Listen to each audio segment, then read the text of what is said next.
안녕하세요. 민재무설계사무소 안성민 소장입니다. 자, 오늘은 연금저축에 대한 세 번째 이야기, 연금을 수령할 때 세금이 어떻게 발생하는지, 무엇을 조심해야 할지에 대해서 알아보도록 하겠습니다. 1부에서는 이제 연금저축에 대한 기본적인 세액공제가 무엇인지, 소득공제와는 어떤 차이가 있는지에 대한 기본적인 개념을 설명드렸고요. 2부에서는 연금저축을 납입하던 중에 혹은 중간에 해지할 경우에 발생하는 장단점, 세제상 장단점 무엇이 있는지에 대해서 알아봤고요. 오늘은 이제 그 마지막 시간이라고 보시면 되겠습니다.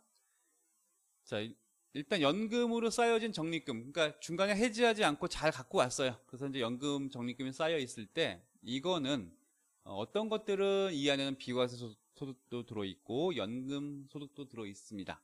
그런데 이걸 어떻게 찾느냐에 따라서 연금 소득이 될 수도 있고 기타 소득이 될 수도 있습니다. 연금 소득으로 찾았을 때라 할지라도 어떻게 얼마를 찾느냐에 따라서 과세하는 방식이 분리과세, 원천징수하고 끝내느냐 아니면은 그 연금 소득을 다른 소득과 합산해가지고 이듬해 5월 달에 종합소득세 신고할 때 같이 계산하느냐에 따라서 이제 종합과세가 될 수 있더라. 이렇게 보시면 되겠고요. 기타 소득은 당연히 기타 소득세로 분리과세되고 끝납니다. 어떻게 들어가냐에 따라서 내용이 바뀐다는 걸 유념해야겠죠. 자, 그러면 한번 세부적으로 보겠습니다. 연금소득으로 인정되는 것들은 무엇이며 어떤 경우에 분리과세와 종합과세로 나눠지는지 한번 알아보겠습니다. 일단 연금소득으로 들어왔어요.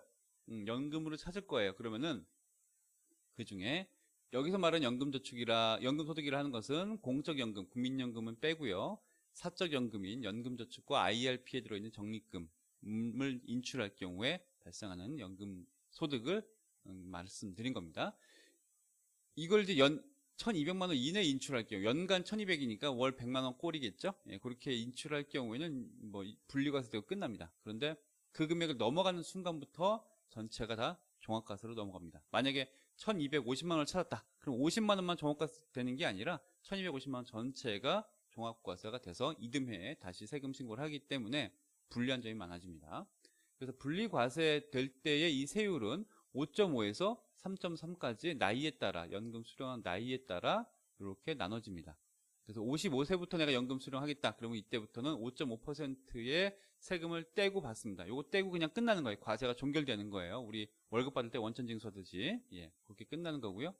만약에 70세부터 연금 받겠다. 그러면 4.4%, 80세 넘어가면 3.3%. 이게 만약에 그러니까 예를 들어서 60세부터 받겠다. 그래서 70, 80, 요 나이대가 지나감에 따라 요 구간이 지나면서 세율이 5.5, 4.4, 그죠? 3.3 이렇게 세율이 구간별로 차등 적용됩니다.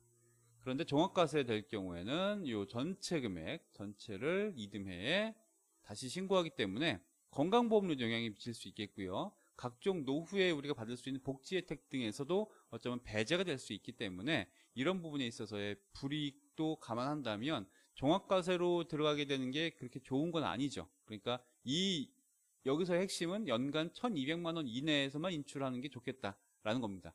이 1200을 초과하더라도 인출을 할 수 있지만 이런 불이익들이 있을 수 있겠다. 그런 것들을 좀 조심해야 할 것 같습니다. 자, 연금소득으로 인정되는 조건을 한번 보겠습니다. 어떤 경우에 우리가 연금소득이냐? 연금 적립금 찾으면 연금소득 아니냐? 그렇지 않을 수도 있다는 겁니다. 어떤 경우에 가능한지 한번 보겠습니다. 자, 일단 연금으로 인정되려면요. 이 세 가지를 다 만족해야 됩니다. 55세 이후에 인출해야 되고, 엔드 조건. 예, 그리고 10년 이상 나눠서 인출해야 됩니다. 그러니까 만약에 이 두 가지만 본다면 이런 거죠. 나 그러면 55세부터 내가 일시금을 다 찾고 싶은데 어떡하지? 해서 만약에 53세부터 내가 연금을 찾겠다 하면은 55세까지 요때 찾은 금액은 연금으로 보지 않겠다. 이거는 중도 해지 혹은 부분 해지로 보기 때문에 이건 당연히 기타 소득으로 봅니다. 전 시간에 설명드렸던 연금 55세 이전에 찾는 것들은 전부 다 유지하는 중에 중도 해지 혹은 부분 해지라고 보기 때문에 기타 소득으로 보겠다. 그래서 일단 55세까지는 견뎌야 됩니다. 물론 이제 이때 세액공제 받지 않은 원금을 찾는 건 비과세니까 그건 가능하겠죠. 자, 그래서 55세 됐어요. 그래서 10년 이상 나눠서 찾으래요. 그래서 이거 내가 한 번에 다 빼고 싶은데 이걸 또 나눠서 찾으라네. 그래서 만약에 이때 쌓인 적립금이 1억이더라. 그러면은 요 1억 중에서 내가 9천만 원을 일시금으로 찾고 나머지 1천만 원을 열등분 해가지고 찾으면 10년 이상 나눠서 찾는 거잖아요. 그렇게 하면 되느냐? 찾을 수는 있어요. 그런데 이 9천만 원 전부를 연금소득으로 인정하지 않습니다. 연금소득으로 인정하는 부분은 9천만 원 중에 얼마만 인정할 것이냐? 여기에 그 식이 나와 있죠.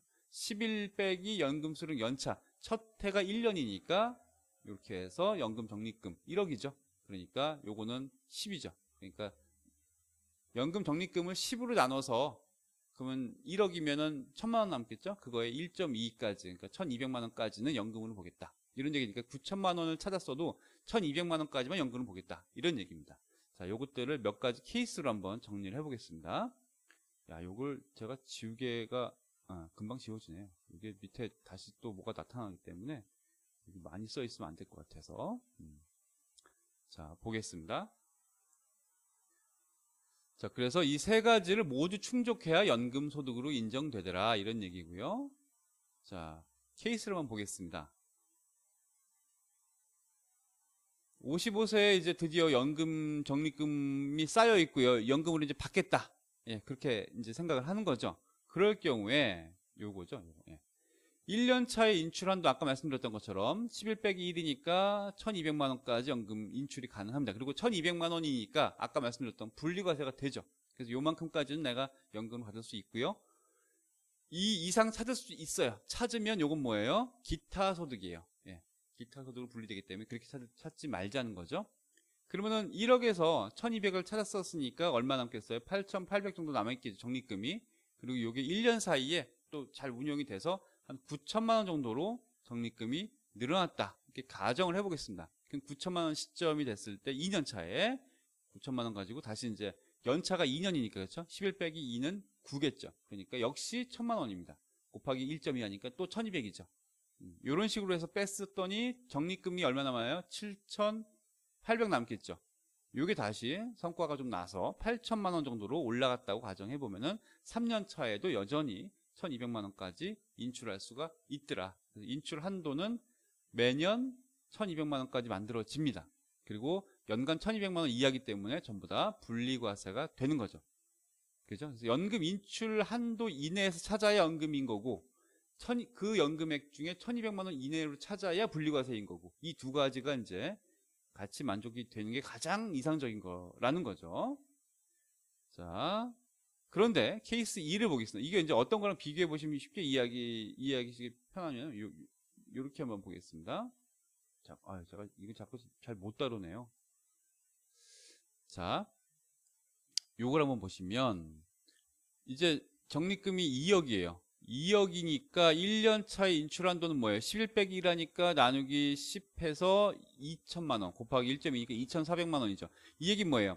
2,400만 원까지는 연금으로 봐줄게 인 거예요.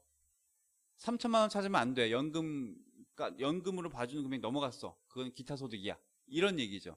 그럼 2,400만 원이 연금을 인정하는 거니까 2,400을 다 찾겠다. 그럼 어떻게 돼요? 종합과세 된다. 왜? 1,200을 초과했으니까. 그런 개념으로 이해하시면 됩니다. 그래서 연금 소득으로 인정은 되되 분리과세가 아니라 종합과세로 넘어가겠다. 이런 얘기죠. 자, 그러니까 이렇게 됩니다. 요거는 분리과세가 되는데 요 2,400에 대해서는 종합과세가 되겠다. 둘 다 이제 연금인 건 맞아요. 연금인데 분리과세냐 종합과세냐 나눠지는 분기점이 1,200이더라. 그렇게 이해하시면 됩니다. 그러니까 이게 아닌 경우는 전부 다 기타 소득입니다. 즉 55세 이전에 인출하거나 이 셋 중에 하나 어떤 거에도 해당되면 아까는 뭐예요? 세 개 다 해당돼야지만 연금소득인 거고 그 중에 하나라도 해당이 안 되면 즉 55세 이전에 인출하거나 10년 미만으로 나눠 인출하거나 10년간 나눠 인출했다 할지라도 연금소득으로 인정되는 그 금액보다 더 많이 인출하거나 이런 셋 중에 어느 하나라도 해당될 경우에는 모두 전체를 기타 소득으로 분류하겠다. 이런 얘기입니다. 그러니까 이제 아까 같은 그 케이스죠. 이런 경우에 1,200만 원이 나왔죠. 인출할 수 있는 연금으로 인정되는 한도가. 그러면 1,200만 원까지 찾았어요. 그러면은 다 이거는 연금 소득으로 보겠다. 이런 얘기고요. 1,200만 원 초과해버리면 이제 기타 소득으로 보겠다. 이런 얘기죠. 왜냐면은 요 3번에 해당될 수 있으니까. 그렇죠? 네. 케이스 2를 다시 보겠습니다. 연금소득으로 인정되는 금액은 2,400까지예요. 그죠? 그런데 이거 역시 2,400을 다 찾지 마시고 1,200만 원 찾는 게 유리하다고 말씀드렸죠? 왜냐면은 1,200, 제가 가려줘야겠네요. 여기를 안 보이게 하겠습니다. 1,200만 원까지 찾아야 분리과세 되는 거고요. 1,200만 원 넘고 2,400만 원까지는 어차피 연금으로 인정해 주긴 할 건데 연금 소득인 건 맞는데 종합과세 되겠다. 이런 얘기고요. 그리고 이 2,400만 원 넘게 찾으면 그건 전부 다 또 이 기타 소득으로 분리하겠다. 분류하겠다. 이런 얘기죠. 네, 그러니까 여기선 3개의 구간이 나옵니다. 그래서 가급적이면 1,200만 원 이하로 인출하는 게 좋겠다. 그렇게 이해하시면 좋을 것 같습니다. 자, 요약을 해보겠습니다. 그래서 우리가 지난 시간에 배웠던 것까지 같이 한번 설명을 드리면 이렇게 되는 거죠. 소득의 원천에 따라서 세액공제 받지 않은 원금이 있고 세액공제 받은 원금이 있고 만약에 연간 500만 원, 600만 원 냈어요. 한 달에 50만 원씩. 그러면은 연간 600이 납입됐을 테니까 400만 원까지는 세액공제 받았을 것이고요. 매년 납입한 원금 중에. 그리고 200만 원은 세액공제 받지 않은 원금이겠죠. 매년. 그렇게 이해하시면 되겠죠. 그리고 이 원금 전체가 만들어낸 투자 수익. 이렇게 이제 소득의 납입 원천이 분류가 될 거고요. 이 원천에 따라서 세액공제 받지 않은 원금은 중도에 해지하든 아니면 전부에 해지하든 다 비과세인 거고요. 연금으로 찾을 때도 얘는 비과세입니다. 그리고 이 쌓여있는 순서가 요 순서로 쌓여있기 때문에 맨 처음에 내가 찾는 금액은 여기서 이렇게 그때 말씀드렸죠. 베스킨라빈스 아이스크림 퍼먹듯이 맨 위에서 긁어가기 때문에 처음에 인출되는 부분은 전부 다 비과세 소득이 먼저 인출된다. 그리고 남아있는 것들이 이제 어떻게 인출되느냐에 따라서 중간에 해지하겠다 그러면 전부 다 나머지는 기타 소득.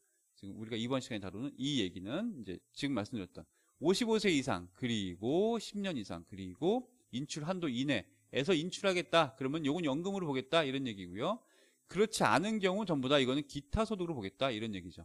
연금 소득이라 할지라도 이 금액 중에 연간 1,200만 원 이내로 찾겠다 하면 분리과세인 거고요. 그 이상 초과할 경우에는 연금소득이라 할지라도 종합과세로 넘어가겠다 이런 얘기고요. 기타 소득은 16.5% 분리과세 됩니다. 그래서 가급적이면 요 구간으로 만들어주는 게 가장 유리하겠죠. 그래서 분리과세, 즉 연 1,200만 원 이내에서 찾는 게 좋겠다. 그 이상 필요한 금액들은 이렇게 만들지 마시고 과세되지 않는 다른 절세 상품들이 있을 거예요. 지금도 있고요. 그렇죠? 비과세 연금보험이라든가 다른 금융상품들의 절세 효과를 활용하셔서 하는 게 좀 더 효과적이겠다. 그런 생각이 듭니다. 자, 그러면 실제로 이 정도 연간 1,200만 원 정도의 연금을 찾으려면 한 달에 400만 원씩 넣었을 때 과연 그 분리과세대로 끝날지 아니면 종합과세로 넘어갈 수 있는 위험이 있는지 한번 이런 것들을 몇 가지 시뮬레이션 한번 해보겠습니다. 자, 요거는 이제 요렇게 창을 넘겨서 요렇게 해보겠습니다. 제 얼굴을 다시 등장시켜 보겠습니다. 자, 이게 이제 4천만 원 연봉일 때 30세 성인이 만약에 65세의 연금을 찾겠다 그러면은 30년간 납입을 35년간 납입할 수 있겠죠. 이렇게 될 경우에는요 65세부터 연금을 찾습니다. 그런데 이 65세까지 즉 35년간의 이 기간 동안 기대 수익률을 연 5% 정도로 보는 거죠. 그리고 65세부터 30년간 연금을 받는 거예요. 그럼 95세까지 받는 거죠. 이 95세까지 요 30년 동안은 약 3% 정도의 수익률로 운용될 수 있다는 가정을 한번 해보겠습니다. 아까 말씀드렸다시피 분리과세 세율은 이렇다 말씀드렸고요. 좀 중요한 건 이게 아니고 이것도 아니고 요거와 요걸 보시면 됩니다. 자, 이 많은 숫자 중에 자, 연금저축과 IRP 뭐 이런 것들 다 이제 같은 개념이니까 사적연금을 연간 400만 원까지 낸다 그랬을 때 5,500만 원 이하의 연봉자니까 66만 원의 연간 세액공제를 받는다. 요건 이제 1부에서 설명드렸던 내용이 2부에서 설명드렸던 내용이고요. 자, 이렇게 냈을 때 5%씩 수익을 냈더니만 총 납입 원금은 1억 4천인데 만 원 단위입니다. 1억 4천인데 그동안 총 66만 원씩 세액공제를 혜택을 본 거예요. 얼마 동안? 35년간. 그래서 2,310만 원의 세액공제 효과를 받고요. 그리고 납입 완료 시점에 5%씩 운용되다 보니까 1억 4천의 원금이 총 3억 6천 정도를 만들어냈습니다. 이 3억 6천만 원 가지고 30년간 나눠 찾겠다 한다면 1년에 찾을 수 있는 금액, 그러면서 이제 매년 3%씩 운용한다고 가정했을 때 매년 찾을 수 있는 금액이 약 1,800만 원 가량 됩니다. 이러면은 1,800만 원 가량을 찾게 될 경우에 아까 말씀드렸다시피 3억 6천이면요. 그냥 나누기 첫 해 받게 될 경우가 나누기 10 하니까 3,600이겠죠. 곱하기 1.2 하니까 약 한 4천만 원 가량이 연금 인출이 가능한 금액인데 그만큼 인출하면 안 된다고 말씀드렸죠. 안 된다기보다는 그렇게 하지 말라고 말씀드렸죠. 1,200 초과하지 말자 했으니까요. 그런데 30년간 받겠다 한다면 한 1,800만 원까지 받으면 30년간 계속 이걸 잔액을 잔고가 없어지지 않고 30년간 쭉 받을 수 있습니다. 그런데 이렇게 받더라도 연간 1,200이 넘어가죠. 그러니까 이렇게 받으면 전부 다 종합과세가 된단 말이에요. 그러니까 요거를 뭐 여기서 1,200만 원만 받으면 돼요. 그렇게도 가능하고요. 또 한 가지 방법은 연금을 좀 더 일찍 받아보자. 한 60세? 그러면 납입기간이 30년을 줄겠죠? 그러면은 그래도 1,300이네요. 1,200 넘어가네요. 그렇죠? 그러니까 납입기간을 좀 줄일 수도 있겠고, 만약에 25년으로 줄이면 원금이 줄겠죠? 그러면 원금은 1억입니다. 1억이고 1,200 넘어가네요. 그래도 그렇죠? 수익률이 이 정도로 가정했을 때니까요. 그러면은 연금 수령을 한 58세 해볼까요? 네, 그러니까 1,128만 원 약간 줄죠. 예. 그리고 아니면 59세 이렇게 해볼까요? 예, 1,184만 원까지 줄어드네요. 그죠? 이런 식으로 해서 1,200만 원 미만으로 찾는 금액을 쭉 했을 때 30년간 59세부터 얼마까지? 89세까지는 잔고를 계속 유지하면서 받을 수 있기 때문에 이 정도의 시뮬레이션이면 나쁘지 않겠다. 그런 생각이 들고요.